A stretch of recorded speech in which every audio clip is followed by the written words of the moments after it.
Nani wame? Gai, asante sana kwa kunikaribisha. Unajua ndio nimeamka hata karibu ni sherehe. Sikuwa nakumbuka kuna upishi ilikuwa inafanywa huko. Kwa kumbe uko na sherehe na unyabi, lakini usijali, unajua mimi nakuwa wale wa kupika chapati. Wewe poza hapo kwanza. Nani amekwambia huku kuna sherehe na hata si unasalimia watu kwanza? Oi, pole, makosa ni yangu, lakini najua pole sana. Mimi najua mimi ninapika chapati. Unaona kaka berika kubwa kauga, mimi naipika na masaa hiyo. Itano. Wewe kwanza unaitwa nani? Hebu jitambulishe. Oi, mimi naitwa Mama Wado. Mimi sasa nakwambia hii area hakuna mtu anaweza kupika chapati zangu. Nilikuwa nitoke na niko na mashida mingi sasa. Haina shida. Mimi nitakuosha utoke. Mimi bora uniashie chapati. Napika zile chapati za kuonora zinatoka hizi magosi. Na nikipika hautawahi pata mwingine anapika hivyo.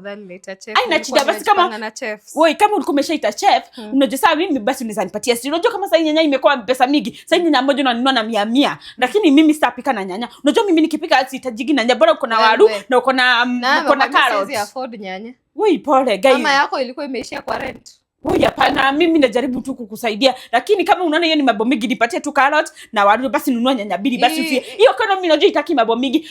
Hata nikasi ya nyumba na sasa kabla wageni wakikuja watapata kazi sasa. Wewe nianzie wapi? Hapana, acha tutoke kwanza. Wewe guys, ati nitoke. Kwanza wewe kwani nimekosea? Toka. Sitaki kukuongelesha. Oh yeah, guys, sijakosea kwa ubaya. Unajua mimi nakuaga hivyo hata kama naongea. Unaitwa mama nani? Naitwa Mama Wado. Hata kuna vyombo nilikuwa nimebakisha na. Wewe washanichagamuke saa hii.